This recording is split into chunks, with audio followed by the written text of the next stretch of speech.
Good evening, everybody. Welcome to another edition of Haddonfield Talks. We are super excited for this one that Chris and I have been waiting on for a long time. Our two buddies, our two public safety guys are here. So I'm going to say, we're going to introduce everyone. Chris, before I talk too much, say hello. Hi, everybody. Thanks again for having me, Chad. And thank you, Commissioner Troy and Chief Cutler, for coming on tonight. Sincerely appreciate it. Yep. Thanks, Chris and Chad. Absolutely. So we have Commissioner Frank Troy, the newly crowned head of public safety, and as always, our adored police chief, Chief Cutler. How many years are we now, Chief? As chief, 8 years, going on 8 years. 8 years. And how long have you been with Haddonfield overall? 31 years. 31 years. Yeah. 34 total in law enforcement, 31 with Haddonfield. Wow. So actually, I kind of want to start there. So I don't know how many, and I don't know how many people were able or have been able to interact with you, right? You were like the most lovable, nicest, warmest, approachable. You're a very approachable guy. And I think it's important for people to know that who have never actually met you. So a little bit of tidbit, Chris, did you know Chief Cutler and I went to the same high school? I did not know that. No. Yeah. Awesome. Lower Moreland Lions. Lower Moreland. Yep. The Lions. Yep. Did you play any sports, by the way? I don't know if I ever asked you that. I wrestled. You were wrestling? Yeah, I wrestled in Lower Moreland, and then I left, and I actually graduated from Atlantic City High School, and I played football for Atlantic City. No cauliflower here, though. No cauliflower. Wear your headgear. Yeah, exactly. Oh, man. So we're going to get into a lot of good stuff. I'm going to let Frank start. Frank, since you've taken over the reins of public safety, what are some of the things you guys have been working on together to change, improve? What are some of your big goals and initiatives this year? So I would say, so public safety, you have the fire department, the police department, EMTs, so essentially the first responders of Haddonfield. So, and to kind of compare that to when I had Public Works, I think there's a lot more activity that is happening just about every single day. I think it's just kind of, I feel like I would get a lot more emails, kind of concerns about things that were happening day to day, whether it were trees or trash not being picked up, stuff like that. But it's a little more kind of tactical things being resolved. What I found with taking over public safety is a lot of it is more long-term and strategic. So, equal value, just as important to the community. But so, for example, Chief and I worked together. I took over in May, and we were working over the summer to put together a targeted campaign for speeding and moving violations, not rolling through stop signs, kind of slowing down on cross streets, stuff like that, and really made it a targeted campaign for both, or for a couple different tranches, so to speak. So it was the location first and foremost. Those were the hot spots in town where they would see a lot of people speeding or reports of incidents. Like Wood Lane is a good example of that, like around like Wood and Hawthorne. Choose Landing is another one. And then it was a targeted marketing campaign to juniors and seniors in high school, where they received in-person training from our school resource officer, and then also a targeted marketing campaign to the parents through the email system that taught at a different level, where one was more about like distracted driving and stuff like that, more so for the kids. For the parents, it was talking about just the increase in costs that happen if your child, for example, gets into an accident and it's their fault, their first year of driving. You guys, I know your kids are on the younger side, but here's a shocker for you. Your insurance is going to go up as soon as they start driving. But if they have a accident the first year there, you could expect a 30 to 50% increase. How many accidents do we have? Are we an accident town? I am a victim of my son got in an accident in his first year of driving, and the rates went up unbelievable. But to answer your question, Chad, we average between 25 and 30 accidents a month. Give me the perspective. I mean, that's normal. That in my 31 years, we haven't really gone up or down. It's pretty much, but knock on wood, none of them are serious injury accidents. There are fender benders. I hit a parked car. I backed up into a car. rolling the stop sign, things like that. We're very fortunate in Haddonfield that we don't have high-speed roadways. Right. Although I know a lot of people think that people speed, and they do, but we don't have the 50, 60, 70 mile an hour crashes that really cause injury. In fact, I think in my 31 years here, there have been 3 or 4 fatal accidents. And one of them was a pedestrian. One of them happened to be in a police chase. Well, actually, 2 of them were police chases. And I think that's actually, and one was actually had a medical condition and hit one of our borough trash trucks, and he passed away. That so really, And then there was the guy that drove into the jewelry store last year. Right. Well, that wasn't on purpose. That wasn't an accident. Yeah. Oh God, help us! Oh yeah. How's the commercial? The commercial space overall, I think is relatively safe, right? You guys, like from a patrol and a safety perspective, I think it's relatively quiet. Listen, right? I don't want to jinx us, but Haddonfield is an extremely safe community. Every year we get voted, top 5, top 1, safest community, South Jersey, all New Jersey. We're very fortunate. We have an officer that walks the center of town most of the days when he's not in court. Our officers are very diligent with the the business district. Yeah. I mean, I get that sense, to be honest with you. And let's segue there for a minute because Chris brought it up before. I mean, we're here, so let's just go for it. Talk about the homeless stuff, man. I know we had a tier on before. Is it 4 or 6 people? Is it 10 or 20 people? What do you see? No, listen, we average between 4 and 6, homeless individuals. It does fluctuate. We need to somehow help these people. Every time we deal with a homeless individual, we always ask do they need help? Can we get them somewhere? Things like that. So, we just had a new individual this week. I think Commissioner Troy was actually the first one to call us about a gentleman that was, sleeping in the center of town there.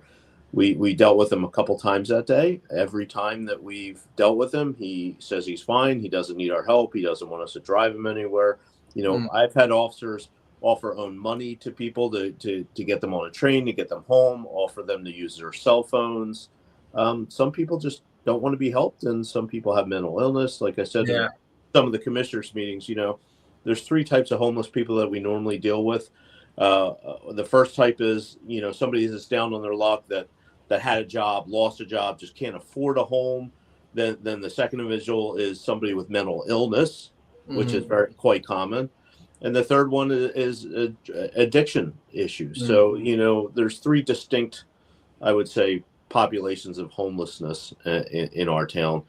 But we're very fortunate. 4 to 6, isn't 30 or 40 like other towns like Philadelphia, Camden, I'm sure. But it definitely, catches the attention of people in the business district. Is this something you guys are equipped to or I guess knowledgeable in dealing with, or is this a newer thing? What's historically it looked like for us? We've had homeless persons quite a bit. It fluctuates, like I said, 4 to 6. Sometimes it might be 1 or 2. Sometimes it might be 8 to 10. But we do deal with it. We do offer county services. The county is more equipped than Haddonfield to deal with this. We don't have any homeless shelters. The churches, I know through the commissioners just recently have decided to try to partner with the council on churches to hire a part-time social worker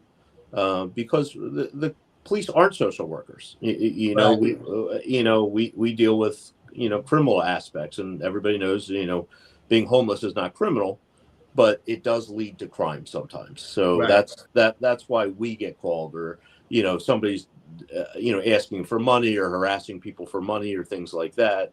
That's when we get called. But to answer your question, we can help, but we will never turn down extra help from a social worker or anything like that. So I'll throw the first comment on. Geez. I'll read them out loud to spare everyone's eyes. Elena Selena asks, downtown resident, homeless problems getting worse. It's getting worse. What's the plan other than leaving them there? So I know when a tier was on, it was very heavily focused on the mental health and social services provided to the actual homeless individual.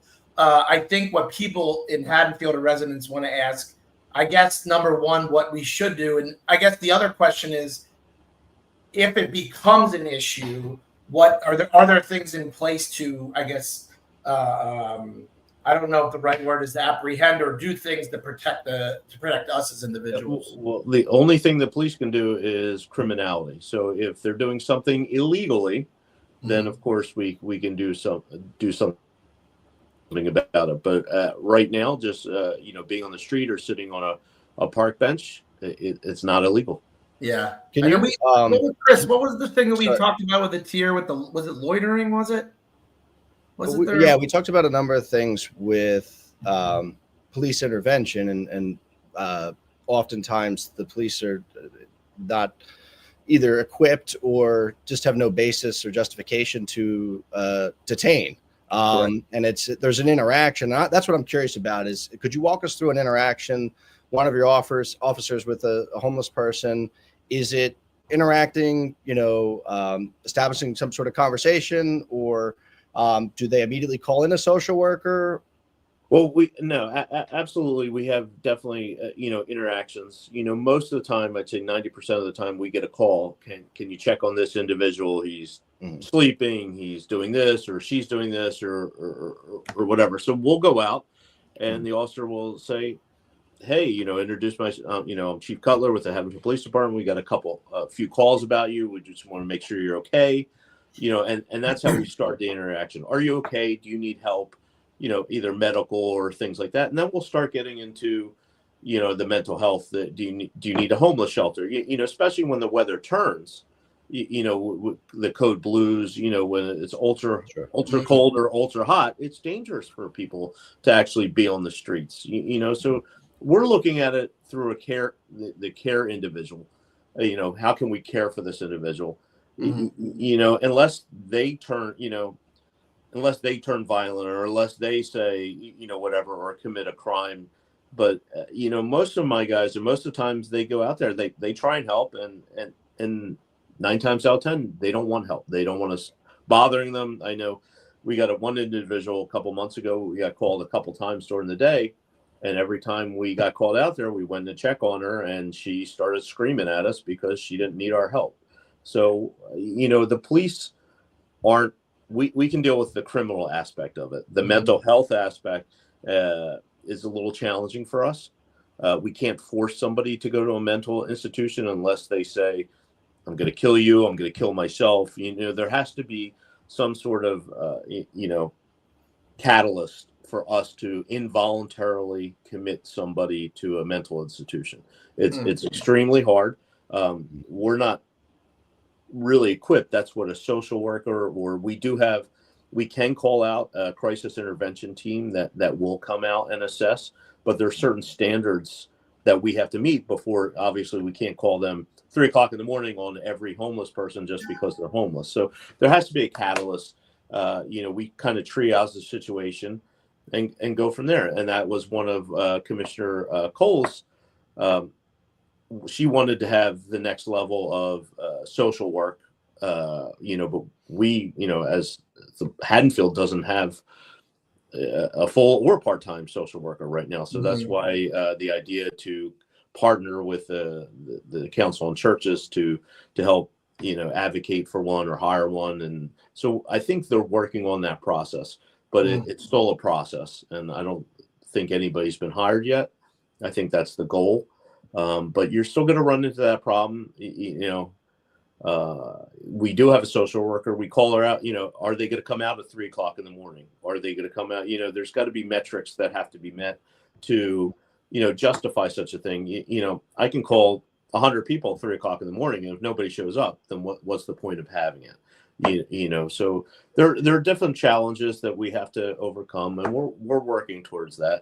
And then, when the social worker does come out and they refuse, the person refuses help, then where do we go?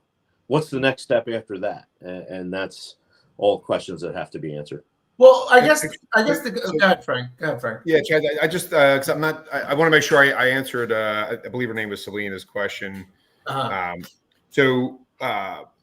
I didn't put up the urination comment though. Well, I mean, it's sometimes it's I mean that is part of the concern there as well. But but Frank, how do you? To her point, though, all joking aside, if we see that stuff, right? What do we do? What should we do? Should we be bothering? Is it a bother you guys? Like that's the question. You should always call the police. I mean, I texted Chief Cutler when I was walking my dog at 5:30 in the morning. 6 a.m. Yeah. So and I'm sure he was happy to receive my text, but it's neither here nor there. But I mean, so when in doubt, call the police. That's why they're there, and especially if it's downtown, it's 8 buildings away. But we have elected to table it for now, and it looks as if there's interest from the Council of Churches and professionals. I'll put professionals in quotes maybe, but it looks as if they're going to be putting a 501c3 in place, and we're calling it Haddonfield Uplift. So it's not unique just to homeless. It could be anyone in need. But when I was talking to Chris Eckert from United Methodist, I said, look, we have the metrics. We developed the metrics that I think it's a pretty good metrics that we put in place. There is a program that we're leveraging from Montclair that's called Mesh that covers a lot of this, exactly what we're discussing right here. The 501c3 would allow the borough to infuse some money there that we have left over from opioids. So it's grant money and also fundraising from the churches. I know Christ the King is doing some fundraising because Father John was talking about it, and hopefully have this in place. And what that allows you is that that position will transcend any one, head of the church. So you don't want the person to leave and then it falls by the wayside because they're no longer as passionate about it as maybe the predecessor. This allows it to kind of stay forever, have residential input on it, and allow them to keep going. But like I told Chris, I said, look, I want this in place as fast as possible. You can't let perfection be the enemy of good, and why don't you put it in place knowing full well we'll probably be at the 80% mark of what it should be, and revisit in 6 months and find out what's working, what's not, make finer tweaks to it, and then that can become your MOU, which is something that you would do in business. I would never roll out a business plan thinking I've thought of everything on day one. Usually it's measure, defined, implement, control, and reanalyze. So I think we should be moving a little bit faster with this. I'm a horribly impatient person, but I also think I'm very passionate about this. That the police probably should have a backdrop though. Like if that doesn't work, the social worker does not work. Well, and Frank, that's actually a whole point. One second, let me continue this thought. And it's going to be dropping to -5 tonight and stuff like that. And there's people there. It would be good to be able to pull a lever.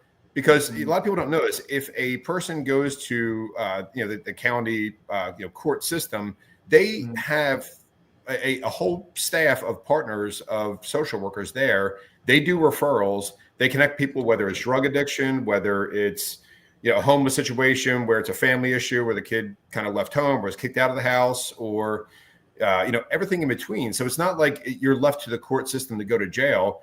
The courts do this every single day. They have social workers they work with every single day, and prosecutors and judges. This is what they do. They're not going to put people in jail for, being brought in for a minor incident in Haddonfield. It's not going to happen. And I don't. And you know what? I think that's a really good point, right? I don't really think. And again, this is me speaking individually. The goal isn't to just arrest everyone for being homeless in public. That's ridiculous, right? But the question is, and I'm going to play stupid now, right? If we want a downtown that has a certain level of cleanliness and et cetera, what can we put in place legally that balances taking care of their mental well-being while also making us feel like, to be totally frank, we don't have to see a shirtless gentleman sitting outside a business while we're with our children walking downtown. Can we put in an ordinance with the loitering that Atir had talked about the last episode? What can be done? Is there anything that can be done forgetting the mental health and social service part of it? What else can we do? Is there anything that can be done? So here's the only problem that I have with loitering. I think this loitering is in the eye of the beholder, so to speak. So let's say, what I mean. A guy standing outside with his shirt off. But therein lies the problem. If you're sitting on a park bench in a 3-piece suit reading the Wall Street Journal for 2 hours, are you loitering? Yeah. So I think that really, that's where I think that the no overnight sleeping I thought was a nice step in the right direction, because one, it's for their own safety. So at some point you have to say, this is not. Is that put in place? Is that put in place? No, that is what was tabled, and that's universal. By the way, you can't sleep overnight in Crow's Woods either. Wait. Time out. You're telling me it was tabled we couldn't pass the ability for them to not sleep overnight? Correct. Okay. Sorry. So I thought that was a reasonable compromise. What was the argument against that? I think you'll have to go back and look at the 4.5 hours of YouTube videos on it, Chad. Okay. So I can't summarize it that well. So we couldn't pass that. I would say what I do like about it is identical language to what you have in Crow's Woods, that you and I are not allowed to sleep overnight in Crow's Woods. Just if you throw up a tent and just want to hang out there and watch the stars, no one's allowed to. It's really the same thing in downtown. Like you're not allowed to sleep on a park bench if you had too much at Wild Feather and decide to sit for a minute or two. You can't stay there either. So wait. Hold on. Now I need hold on. So I can't get drunk at Wild Feather and sleep on the park bench. No, you can. You can right now. Oh, I can get drunk at Wild Feather and sleep on the park bench. Yeah. But I can't do it at Crow's Woods. I don't think you should. You cannot at Crow's Woods. Right. I'm going to do that. I'm saying I can't. Right now, I can't. And in order to do that, we have to pass a new. Is that a law or an ordinance? What is that? Ordinance. It's an ordinance. Yeah, which is a law. Okay, it's a local. Okay, fair enough. We'll go past that. Okay, so I will leave a lot to unpack still, but interesting. All right, thank you for that. What's that? I have like 3 questions, but I'll keep it brief. Chief, does the ordinance allow the officers to a basis to interact? So even if there's no detention or either further intervention, but if the ordinance is somebody sleeping overnight, gives the officer on the street the ability to approach and interact, correct? Correct. And is that also, I guess, the opportunity to divert through a social worker? So if the officer sees somebody sleeping on, and it's not illegal, technically they can't interact, right? You're correct. Listen, we can walk up to anybody and ask them. If they don't want to talk to us, they don't have to. Sure. Unless there's an ordinance involved. That was the precipitous of the ordinance to get the interaction, and it also required the police to offer services. It wasn't just a blanket ordinance saying you're sleeping, you're going to go to jail. There were caveats there. I thought it was well thought out. There are caveats that mandated the police to do X, Y, Z before we can even think about charging somebody. Now, let me just get this out. The cops don't want to charge people. We don't. No, that's not.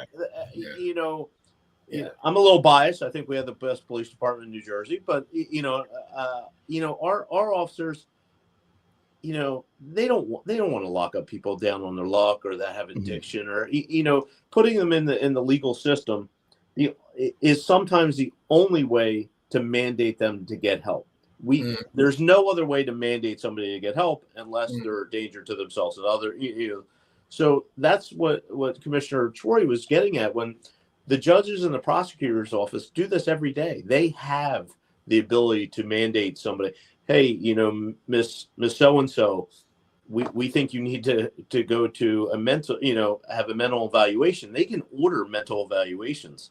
We can, as the police, even if this ordinance passed, I still don't have the power, but it gets them the first start in that system to get them help. And that was my reasoning for even bringing it up to the commissioner in the first place. We need a catalyst to get them to help if they don't want to help themselves. Sure. And some people disagree with that, and I get it. And it's also a balance. We don't want you guys. I mean, you can only do so much, right? Right. With your exactly. Resources. We don't have unlimited. There's not 100 cops on the street right now in Haddonfield. Of course. I would love there to be, but that's not fiscally responsible. But we have limited resources, and this was a way. Great segue, Chief. That was right into that next part. Let's do it. Exactly. You just fit right in there, man. Yeah. Now I forget my train of thought. That's it. So Chad's going to take it over anyway. So Chad, go ahead, Chad. Your line of questioning. I think Chad has a horrible attention span. I feel like if a squirrel runs in front of him, he's going to dart off and chase that around. Well, with the perfect segue, what do you want me to do? I can't. What am I going to not take it? I got to take it. What do you mean? So let's talk about that. I'm going to let you answer this the best way you can. Limited resources. So as someone that lives in town, what are the things you guys struggle with as a police force? What do you think? What could be better? I know you're going to say it's relative and all these other things, but what are some of the things we can help you guys with? Give us that whole thing. Well, listen, the first thing that any police chief that you ask this question is going to say manpower. That's the blanket. That's Chief 101. We always want more cops. And I get, we're not going to have 100 cops. We are probably, I'd say for our size town with our size calls, we might be undermanned by 1 or 2 cops. But the commissioners last year, decided to add one more, a dedicated traffic officer. But so we hired that individual. Due to some staffing issues that we have now, they haven't been able to fully grasp that role as just a dedicated traffic officer. Hoping in the near future, by the beginning of the year, we can dedicate somebody solely to traffic enforcement. That's one of our biggest complaints. It's probably the biggest complaints is speeding throughout town. I get 10 emails a day or calls a day. They're speeding here. They're speeding here. They're speeding here. I get it, but we do have limited resources because we have 66 miles of road in town. We have, we have 5,000 residents, and we answer calls too. We just can't sit on one road for 5 hours doing one thing. So we have to triage what goes on. When I first started, we had a dedicated traffic officer. In fact, we at the height we had 4 actually. Wow. We used to have like 28 officers. Now we have like 21. So, Frank always said, when I talked to Frank, he goes, I want to get back to the days where you're afraid to speed in Haddonfield, back when he was a kid or he was younger. And that's when we had 4 traffic officers. That's when they were solely dedicated to just doing traffic enforcement. They didn't answer the other calls. They didn't do anything else but traffic. So we're trying to slowly migrate back to that. Thanks to the commissioners for adding. So that's one of the things that I would love to see, hopefully sooner than later, we can get that off the ground and started. And hopefully some of these areas that people call about quite often, Choose Landing, Kings Highway West, Wood Lane, we know, I understand people call and they complain, but we know where the traffic, is in town. We know where the complaints are. And that's what we're trying to do. So I popped one on for you, by the way, Chief. I'm sorry, what? I popped one on for you on the bottom here. As a crossing guard at Haddon and Kings Highway, please and thanks. Well, there's not one there because there's a light with walk and don't walk. That has been since I've been here 31 years. That's the first time I've ever heard somebody ask for a crossing guard there. We have challenges with crossing guards. It's extremely hard to find somebody who's willing to break up their day, an hour and a half in the morning, an hour and a half in the afternoon. And what do you do in the meantime? The pay is great, but it's only, you're only, 3 hours a day you're getting paid, or 2.5 hours, depending on the post. So it's difficult to find crossing guards. Has there ever been an initiative for volunteers in that space or no? Yeah, we've reached out to the PTAs, things like that. We put up Facebook. We even went to the Acme, the Wegmans. We went to all the local bulletin boards in town, put up our flyer, things like that.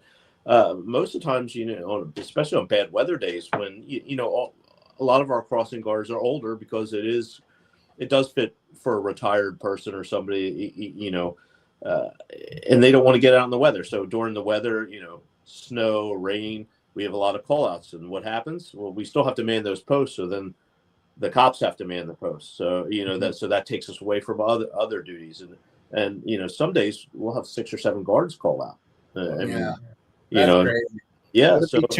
Would it be too risky to have the high school seniors take turns doing crossing guard? It might incentivize the seniors to slow down. Well, you're right. Well, you would have to be 18, and there is training, and we get audited by the JIF, Joint Insurance Fund, on how our crossing guards are doing and what their training's like and things like that. So it's just not, hey, Chad, do you want to go sit on the corner? I mean, I would trust you guys to cross. You probably cross your own kids at one point. But you have to be vetted. There has to be criminal history. It's just not as easy as that. I would love for that to happen, but that's why it's sometimes difficult to get, like any volunteer organization. The fire department has trouble. But volunteer and crossing guards. Yeah. Well, now there is a firm that we could hire, and we looked into that, but it was just not cost effective. It would almost been double to pay an outside agency to outsource our crossing guards. So you think that's not necessarily the crossing guards, but I'm sorry, what did you refer to them as? The 4 individuals you had before? Where were they? Oh, dedicated traffic officers. Traffic. So that's a huge issue. Like from like an issue perspective, it's one of the larger issues. Yeah, listen, we get speeding. That's our number one complaint is speeding throughout town. And I honestly, and I'm maybe you might think I'm naive, but I don't think most time people don't realize how fast they're going. Yeah. And when we pull people over, oh no, I wasn't going that fast. I was like, yeah, you were, but the way the cars are built these days and the roadways are designed, listen, Grove Street, Shoes Landing, Warwick, our bigger roadways, they're designed, physically designed for 40, 45, 50. So it's now they put houses on, on either side. So that that's why we lowered the speed limit, but visually, and they're designed to go that fast. So when you're not paying attention and everybody's got things to do and rushing to get around, I don't really think people realize how fast they're going because the cars are built better. You don't hear the road noises. You don't hear the sound. The music's better. Now, now I think the music's gotten worse, but that's just yeah. But there are people that do intensely speed. Most of them are teenagers. Brett, are you like a '70s guy? By the way, I feel like you're like a rock. Like you're. I am. Absolutely. Chet, can you call out Emily Lips's question about the 90 traffic stops versus 30? Hold on. Where was it? Hold on. So I can speak to that. I'll start that off, and then I'll let Chief go into greater detail about that. So we basically what we were doing is we started that campaign, and I told Chief, or I asked Chief, I said, what I really wanted when people went back to school is to really enforce this and focus on it. And at that time, we even had more people out, patrolling and pulling cars over, which is how we got to the 90. It stepped back to 30, and Chief can kind of touch on. Sometimes that's like personnel issues that one person had to roll off and do something else, and whatever the case may be. But with that, with a dedicated officer in the new year, what we're thinking is that trend line should be around like 45 to 50 each month. 90 is probably like kind of almost like setting an example. I think that maybe like 45 to 60, maybe that kind of range in there is where it should be. But part of what we thanks for Emily to picking up on that. She probably saw that on the Facebook page or the Haddonfield Happenings app.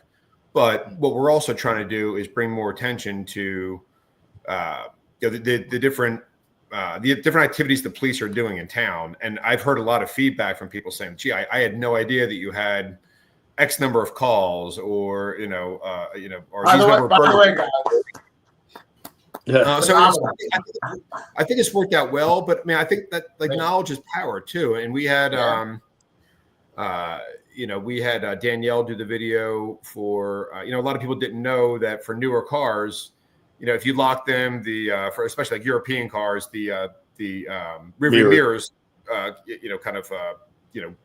back or truncate or, so she did a video just talking about that, and then we highlighted a few of those things on the weekly posts. And the Haddonfield, I mean, like it or not, it's a target-rich environment. There's a lot of nice automobiles here in town, and you have sophisticated people who know what they're looking for. And if it's 10 o'clock at night and it's a 2024 BMW with the mirrors sticking out on the sides, that person knows the keys are in it or near it, and that's gone in 60 seconds. So it's those kind of things we're trying to get exposure to, and just take an extra minute. And I'm sure a lot of times when it happens, it's because you have several different kids and the hands are full with groceries, or like a duffel bag from a sporting event or some nonsense, and then you kind of forget to lock the car, and then someone takes advantage of you, unfortunately. Yeah, no.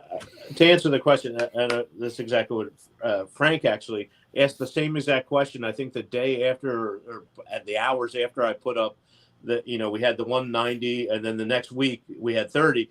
He was on the phone. Why is this happening? And I explained to him it was that directed enforcement. We actually had we had overtime officers out specifically dedicated for traffic enforcement for that campaign.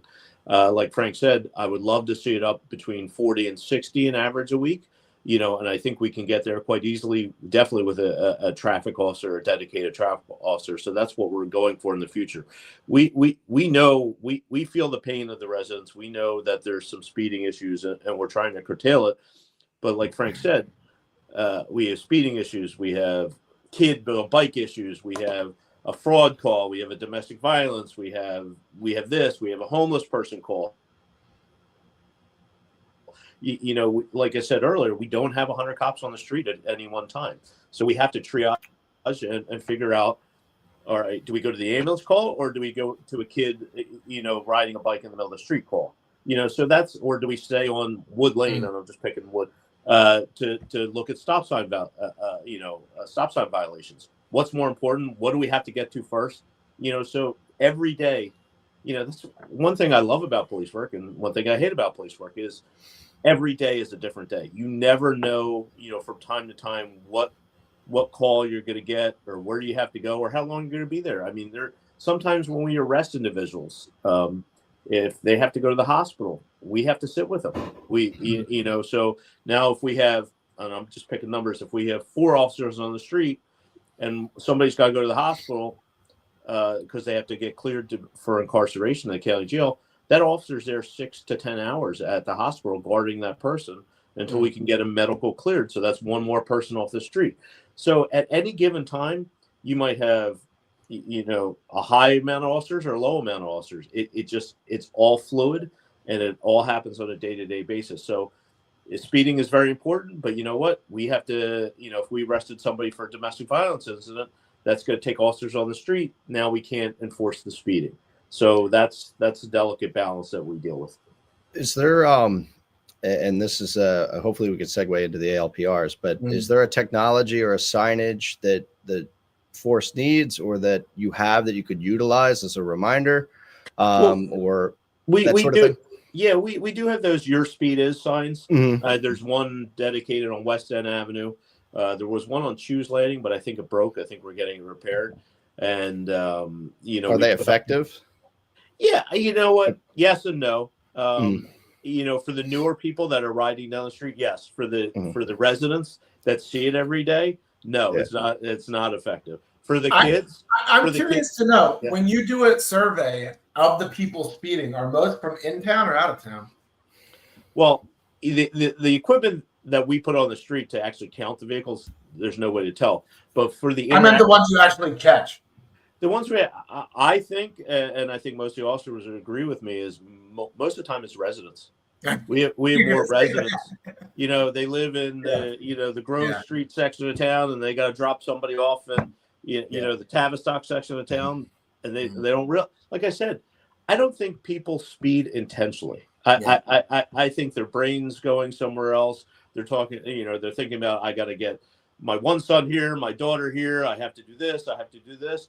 Right. And I just don't think, and I could be naive, I just don't think people are intentionally speeding. And that's it. And that goes to why most of our speeding in town is probably residents, because that's who drives the town the most. And Chris, I'm gonna bring it up now, bud. You hit the nail. So what Chris and I have been waiting on. So when we started, to give some context, just for people who don't, I mean, I would hope a lot of people know at this point, but Chris and I ended up raising private funds after this. By the way, for anyone that doesn't know, to clear the air, we asked Chief. We said, Chief, how can we help? What are some? We're hearing the pain of inadequate resources, which every town has. And Chief, I'm sure you would love more officers, right? Because every town would. But in lieu of that, what can we arm you guys with to improve what you're doing? And we purchased these 3 ALPR cameras, and finally we're going to hear about them. How are we doing? All right. So first of all, let me explain what an ALPR camera is. Automatic license plate reader camera. So whenever you go buy one of these cameras, it takes a picture of your car with a license plate, date, time, things like that. It also runs it through the National Crime Identification Center. So if it's stolen, if it's, there's lots of reasons why the vehicle could be in there, but most of the time it's stolen. So the precipitous of Chad and Chris coming together for this, we were having a lot of car burglaries at the time, and home burglaries, because they were just breaking into the homes to get the keys to the car. They weren't really ransacking the houses. They were trying to get the keys to the car. So that was the overall precipitous of it. And 9 times out of 10, when they come into Haddonfield, they're driving a stolen car. So this camera system that through the your fundraising we're able to purchase us checks that system instantaneously. You drive by it within a second. It has checked the car against the National Criminal Database, or to see if the car's stolen, wanted, and then it alerts our sergeant. It's hooked up to our sergeant's phone, so they get an instant alert. Hey, a car with a stolen vehicle just passed. I'm not going to tell you where the cameras are, but just past camera 1. So now that gives us the ability to, hey, somebody came into town driving a stolen car, or possibly stolen, because and I'll go into the numbers. Let's be on the lookout at 3 or 4 a.m. Something's up. During the day, there's a lot. There's a lot of false positives. That come through. Their car was once stolen and they forgot to take it out. The police department didn't take it out, or a lot of ours, believe it or not, on Grove Street is dealer tags. Yeah, car dealers. They have the same tag number, but just little subscripts, like 1 to 100.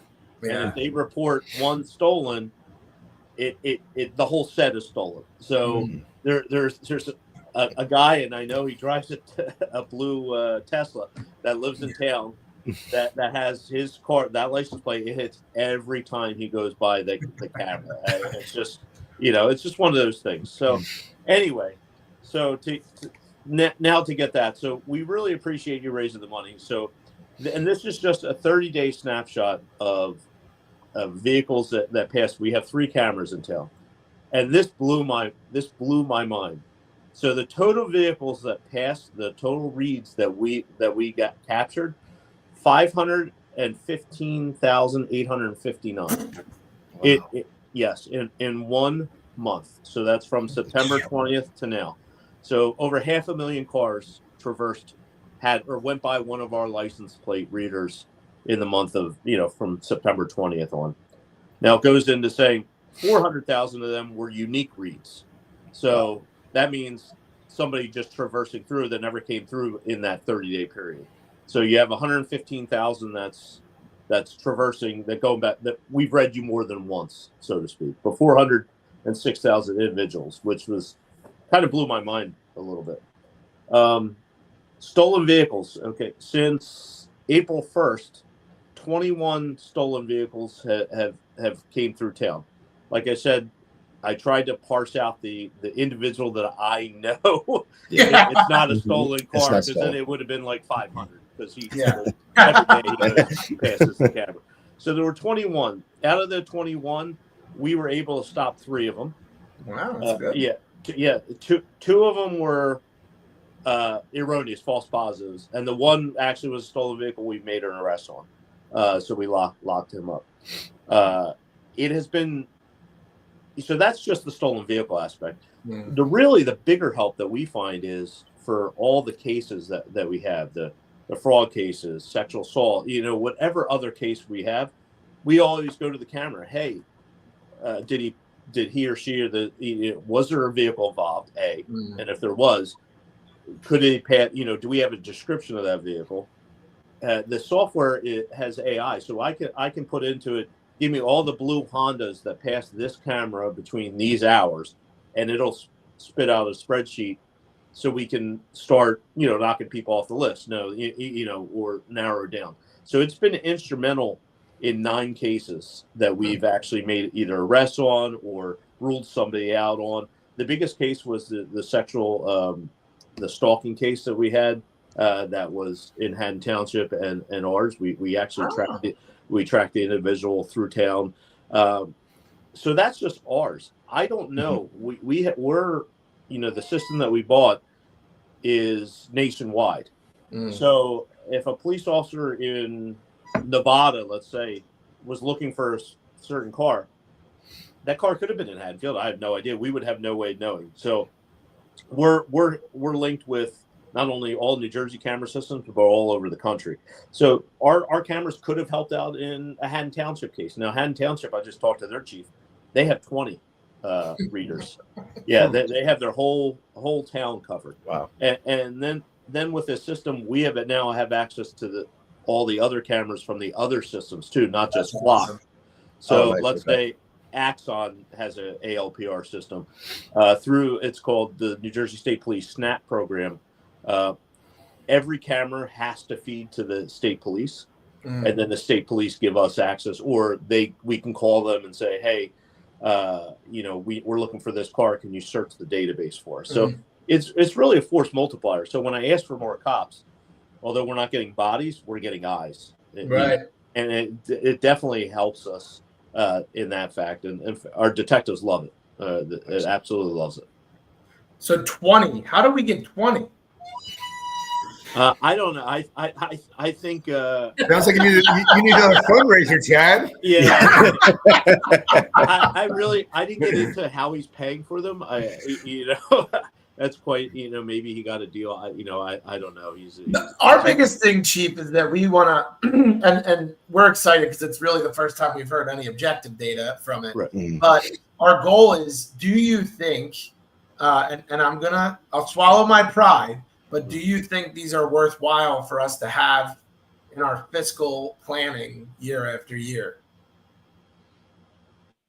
I do. I think and we're actually looking into more technologies that are all of our cars, all of our patrol cars have video cameras in them. Now, the newer ones have the ALPR systems built into them. So not only you're getting the stationary, where we put them in town, but now, if we can equip our police cars with this technology, it's really, you got one of our cars now has one. It was a grant that we received from the Camden County Prosecutor's Office. So that car, when that's out on the street, when it drives by every car, every parked car, there's 3 cameras on one car. So it gets pretty much every angle. And it alerts the police officer in real time, hey, you just passed a car that's stolen. You passed a car that the registration's expired.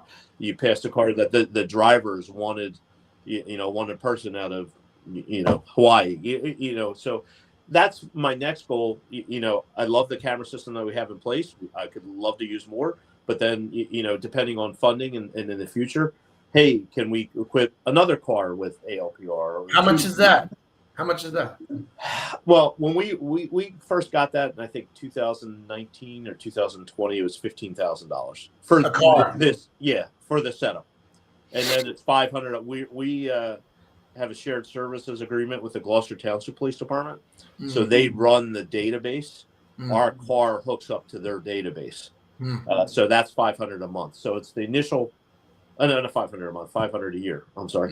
So the initial outlay for the car, for the camera system, and then the yearly fee to hook up to their data, which they manage for us. How many cars is it for you guys? Like, how many cars would it be? We have 5 first line. We call them first line dedicated patrol cars that are on the streets. Then we have the auxiliary cars. If one breaks down, we have the side job when you see a Verizon work on the street and a police officer behind them. We have a secondary car there because we don't want to put the mileage or the hours on the frontline cars, the nicer cars. So all in total, I think we have 12 cars, but 5 of them are only dedicated to patrol functions. So it'd be 60 grand for the setup, and then it's 500 a car or 500 total a year? I don't know because we only have one. I would have to call. Quite honestly, I never looked into whether that's the first 5 cars are 500 and every car after that's 100. I don't know. I could ask the chief of Gloucester Township if we ever decide to go that route. But interesting. Worst case scenario, 500 a car. Best case scenario, 500 for 10 cars.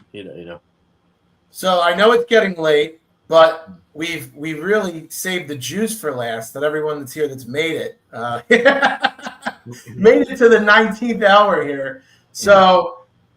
Big news, bigger news than we anticipated, right? Which is Halloween in Haddonfield. Frank, you're the historian here. Give everyone context who don't know about Haddonfield Halloween. Give everyone the shtick. So I would say over the last several years, let's call it 10 years or so, Washington Avenue has become more and more of, all the residents there, or most of them, I'd say on the stretch between like Lincoln and Jefferson is probably the biggest ones where they really go overboard and really nice, creative. I mean, it's really a sight to be seen. And so therefore you've gotten more of a draw from people from town that have gone to Washington Avenue, taking a look at the decorations. During COVID, I guess I kind of forget now. It's probably tamped down or the restrictions, or I really kind of forget.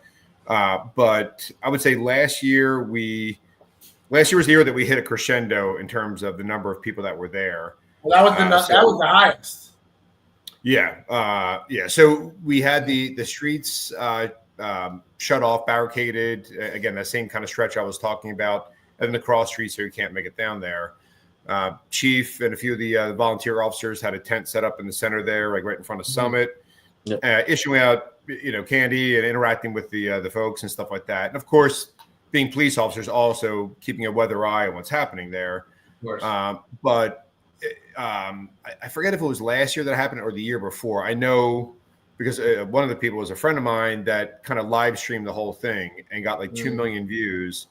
And people were like, "Where is this?" And it's we're in Haddonfield. And so before you knew it, you had a ton of people descending upon the town here, for both people from in town and and all over the place.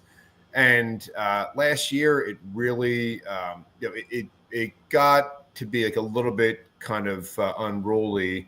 And from a police and safety standpoint, even the police had some reservations about like, hey, this is really kind of an issue here if this happens again and we don't address it early. So Chief and I met with a representative group of Washington Avenue folks maybe a couple months ago, and they had some ideas.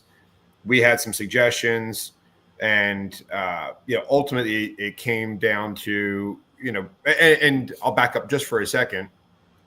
There's no ordinance, there's no law, there's nothing dictating anything in New Jersey about Halloween. It's just like an event that just happens. Some towns have put ordinance in place where they cap the like curfews and stuff like that. I think in Pennsauken is a curfew around 6 or 7 or something like that. But even those are few and far in between. So, what we are doing this year is, and David was interviewed Mayor Seidel was interviewed for one of the papers. We took the kind of social media spreading this, basically saying that, the streets will be open in that area, encouraging people to exercise caution and safety. But what we're trying to do is basically rewind this from becoming a Halloween town destination to just, having lower number of people passing through there. Maybe encourage people, if they are going to go there, maybe just kind of do a quick walk through up and down the street, then go back to their neighborhoods. Because I've heard over the last 4 years about a lot of residents in town kind of complain that, especially people who are older that maybe can't get out and walk around, they miss seeing the kids from the neighborhood. They don't. I mean, some people just don't get trick-or-treaters at all anymore. Right.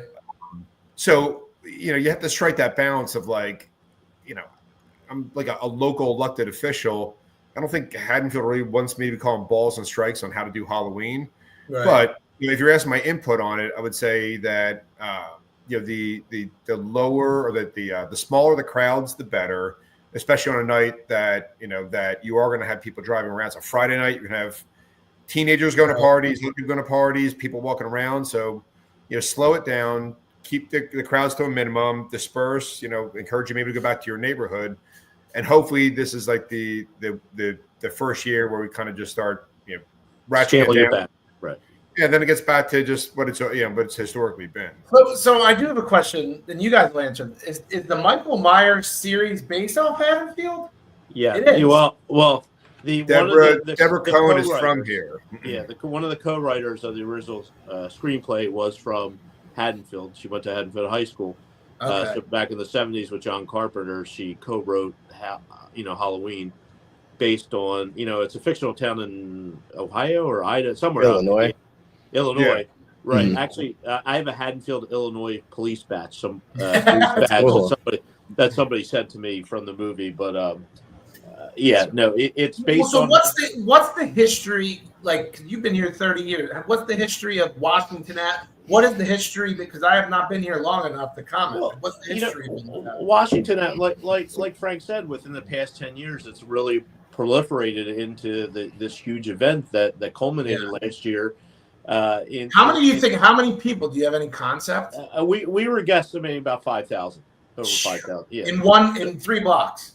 Well, it's about 4 or 5 blocks. Yeah, but it's a residential area, and Right. that's what people have to realize. We keep getting, you're canceling Halloween. You're doing. I'm like, we're not canceling Halloween. Right. Halloween, you can still go to Washington Avenue and trick or treat. We're just not shutting the roadway down, so we don't have these masses of people. We're trying to spread it out, like Frank said. Go to your, stay in your neighborhood to go, and then walk down Washington, or walk down Washington first. It's a huge area with big sidewalks. Right. Some people saying, well, you're making it less safe. Well, we're hoping that less people come, they stay on the sidewalks, and that's what, last year it was kind of the straw that broke the camel's back. The police department, like Frank said, set up a tent for the past couple of years, and we love interacting with the kids. It's one of my favorite times. We give out candy, we give out water, we had music playing. It was like a block party atmosphere. It just became, a little bit too crowded. Yeah. To safely, God forbid there was a fire in one of the houses or something. Mm-hmm. There was no way to maintain a fire lane, an ambulance, things like that. So it became out of hand. It was a victim of its own success, so to speak. So in the interest of public safety, when we went with Frank and me and the borough administrator and the residents, so half the residents they didn't all want it either. So it was a major disruption in that area for a few hours. Some people just either didn't want it, didn't like it. They were having issues with people trespassing, urinating. When you get that many people, in town, especially young kids, and they have to go to the bathroom, and there's nowhere. Yeah. Mm-hmm. Where to go to the bathroom. People were going behind people's sheds, in their houses.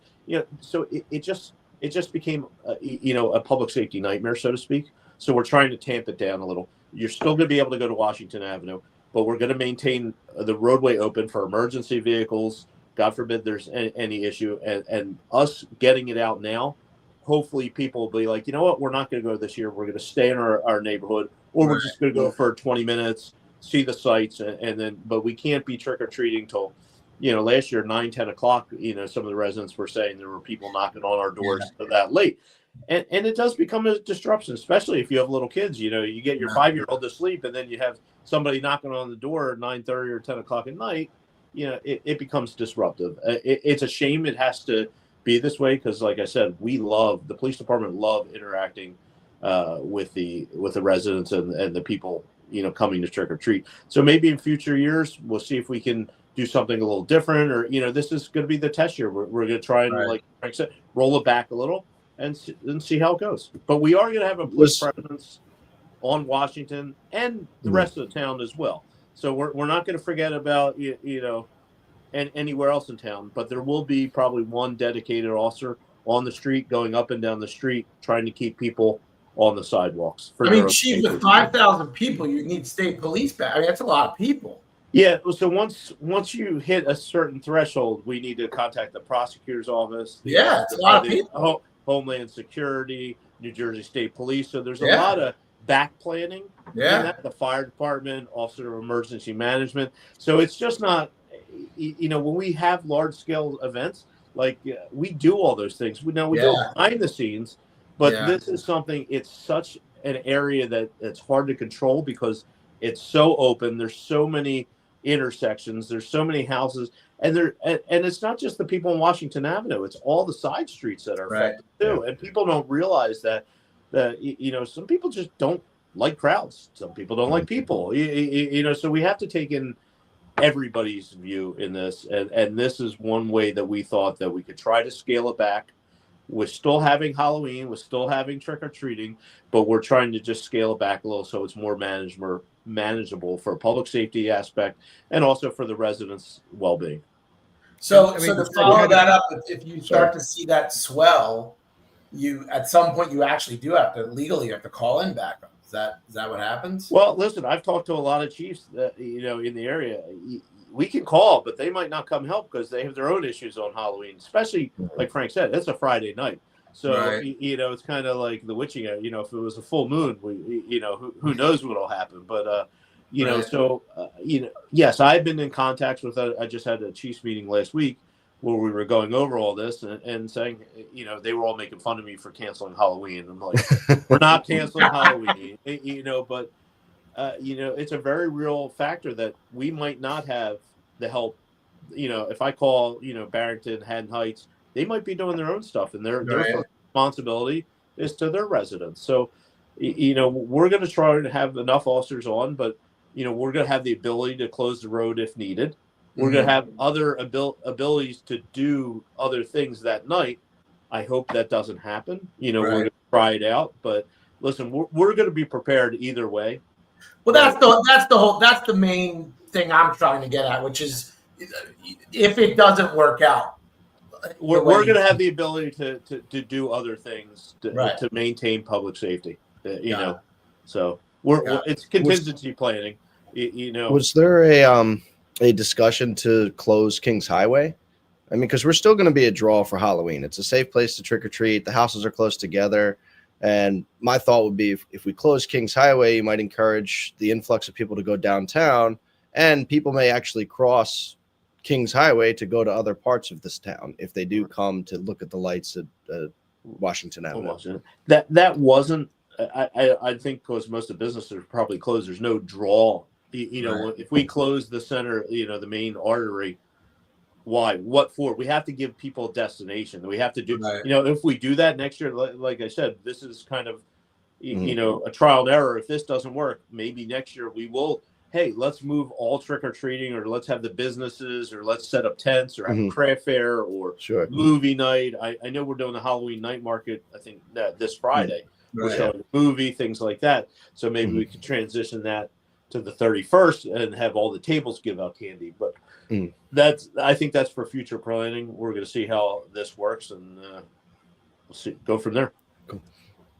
I think the overall thing is, Chief, it's taking it from both sides, right? I think people that live in Haddonfield are super concerned, right? Are super concerned because at the end of the day, I don't care who you are, where you live. I live very close to Washington, and I do see a lot of the deflection. I'm super concerned. I'm going to tell you the truth. I'm concerned that if the crowd does come, that there's going to be tons of kids in the streets with the cars, right? So that's one concern. Number two, I'll be honest with you, Washington is not very well lit at all. Like the lighting there is horrible. Right. Like the side streets are even worse. The side streets are even worse, right? Horrible. And when you like, to me, it's funny. Chris and I literally were walking down Washington tonight just to like get a feel for it. There was a guy driving on a bike. We didn't even see him. Right. Like literally didn't even see the guy. So I think everyone is more like, holy crap, it's going to be 5,000 people and the cars, right? Well, I think that's what's running through people's minds. No, and believe me, I get that. We've talked through this. That is the big concern, and that's why we're going to have the ability to close the road if necessary. Right. We're going to try to, the first part of the plan was let's get this out. So maybe people will divert. So instead of 5,000 people, maybe we'll have 3,000 people. Right. And then if we have 3,000 people on the sidewalks, maybe that's not bad, or maybe we will have to shut down the street, or maybe or other things. But we're trying to deflect the people. We're not shutting down Halloween. I've heard that a couple times, and I'm like, that's just absurd.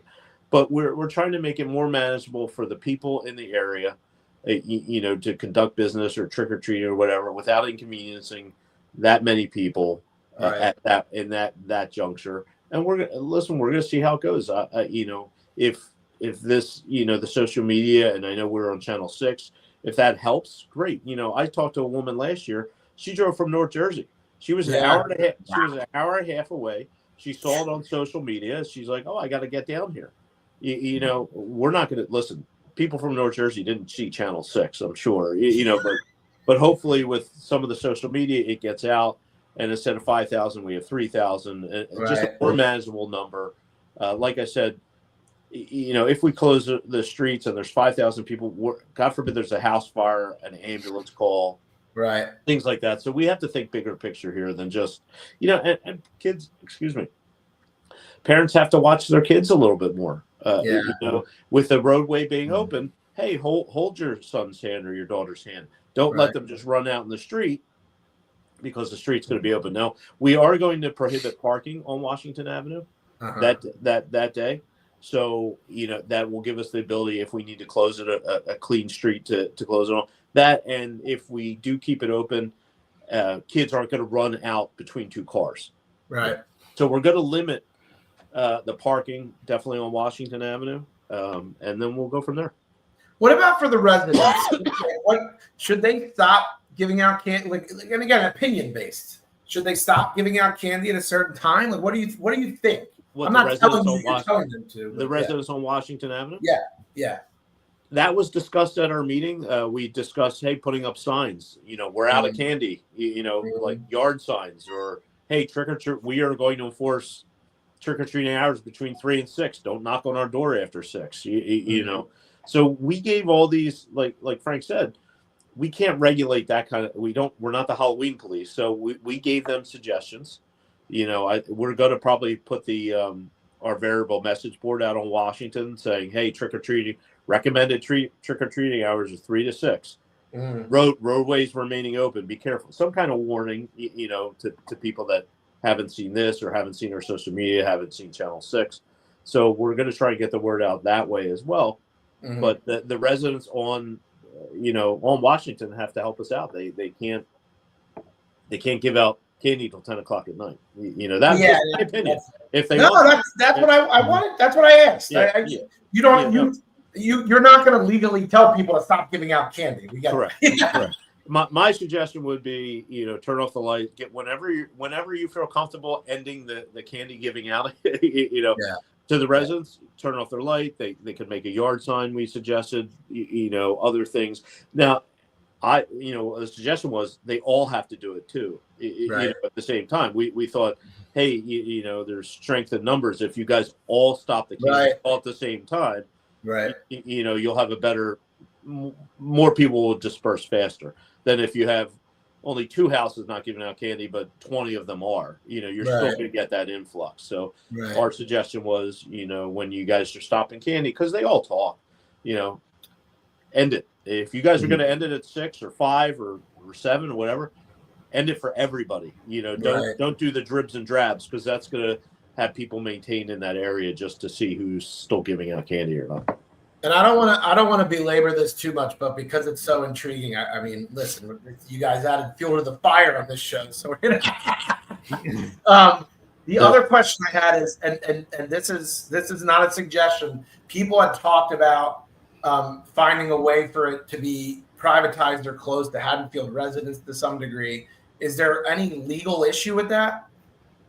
To do what? I'm sorry. Like if they were able to close it off so that it was like a private event sort of thing, is that something that could be done, or is that allowed? Are they legally allowed to do that? The roadway?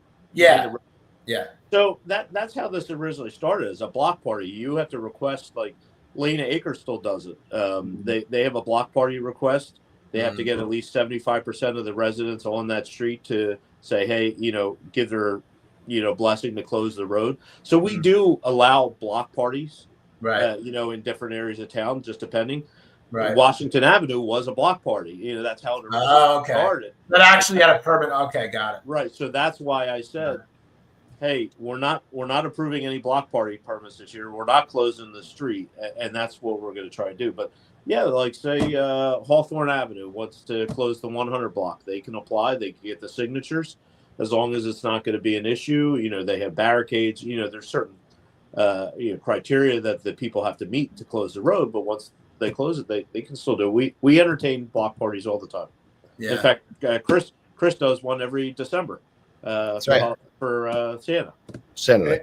And one thing though, Chad, like I don't think there's any way to really enforce who lives here, who doesn't. I'm playing. I always ask from like a naive perspective, just to get to figure out the way things can function. Yeah. No, I grew up on 2nd Avenue in Haddon Heights. You used to run to Lane of Acres, get the big candy bars, and then go back to Haddon Heights and trick or treat there. Like everyone knew that. So and that's the other part that sucks, Frank. It's like, it's the catch-22, because if you enjoy being here and you enjoy people coming in and enjoying it, because it is that, but then it's the balance of, we also want our children to have a safe Halloween where there's not 5,000 people, because literally that is where my kids trick or treat. And I lost my kid in the crowd last year. It was crazy. We've had plenty of lost kids. Now, thank God we find them within 5 or 10 minutes. We call them lost parents. But that happens. Last scene holding a red Solo cup. Yeah. So to cap this part off, you'll see how it goes. But if it doesn't dissipate, it's going to be more of an issue that we're going to address as a town going forward, I guess. If it stays, we do have contingency planning for all those people that think, oh my God, we're going to have contingency planning. I'm not just going to say, hey, good luck everybody. I'm going to be using my red Solo cup down the street. No, we still have. It's my job and my department's job and Frank's job to enhance public safety and think about public safety all the time. So we're just not going to throw it to the wolves and be like, hey, we're opening the road. Good luck, everybody. We're going to have contingency planning. We're going to have officers. We're going to try to curtail it the right way, not just like throwing up our hands and walking away. But, we had to listen to the concerns of the residents that were pro, that were con, and also my concerns, the fire department, the fire chief's concerns, the ambulance concerns. We just can't have 5,000-10,000 people without any kind of structure. Yeah, and that's what was going on. And maybe in the future it'll come back. I don't know. It's kind of a real hard area to police that many people in that large of an area without 50 to 100 cops. And that's not to be a downer, but there's a fair point in the comments that is there an additional cost to the town to allocate the resources for an event like this when it becomes festival size? Yes, absolutely, 100%. Yeah. And that's why I think, in fact, both Dave and Frank, the mayor and Commissioner Troy, in their Facebook posts, laid all that out. I mean, it's just not public. There's definitely DPW aspect of it with all the trash. There's a financial aspect of if we do close it, and we do need 15 cops. Well, who's paying for those 15 cops? The town or the people in Washington Avenue going to pay for it? So is it fair to make somebody on Marne Avenue pay for 15 cops to police Washington Avenue when what I mean? So all those factors we're taking in.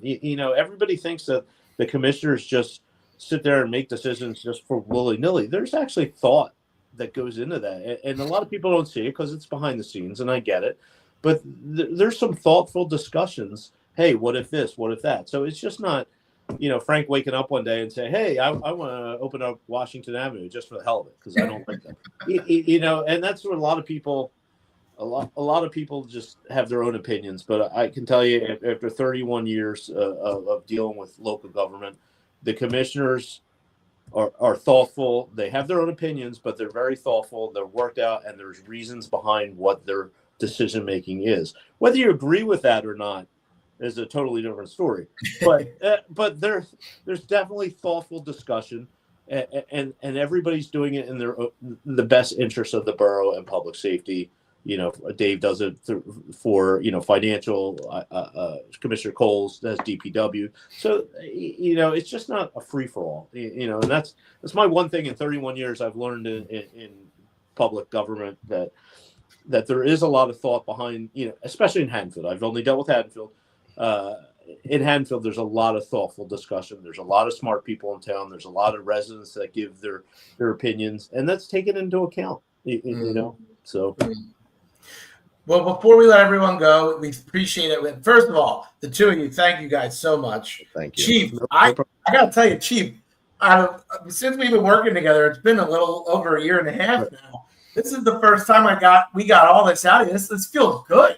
Yeah. Listen, believe it or not, I am a talker. When you get me talking, now I don't talk to my wife, but if you get me talking, it's hard to shut me up, But it's getting me talking in the first place is difficult. This is awesome, man. This is all I've been waiting for. This is great. Listen, I'm open. I enjoy talking to people. I really do. Some people might like my opinion listen. We all have the same goal as public safety. We might have different roads to get to that goal. Yeah. Some people might not like the roads that I take, but I will definitely explain them, and I have a reason why I'm doing that, and I'll be happy to talk to anybody. Now, some people don't want to hear what I have to say. That's perfectly fine. In that same vein, Frank, why don't you talk a little bit about Coffee with a Cop and decaf Coffee with a Cop? Yeah. So we did our last one just a couple weeks ago. We had about 8 people show up. It was at Jersey Java. So what we're doing is alternating. I think we were doing the third. Was it the third Tuesday? Third Tuesday. Third Tuesday. Yeah, third Tuesday of every month. It'll be in the morning is Coffee with a Cop. Right. Last time was at Jersey Java. Next time maybe it's Saxby's. We'll just kind of rotate that around so we kind of spread the love equally, and everyone has their own coffee shop so they can show up there and meet Chief while he's there.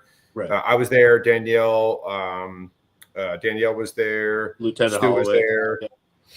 Yeah. So we've kind of fielded questions that time. The next time, the alternating month will be at night. Probably do like around this time, around 8 o'clock.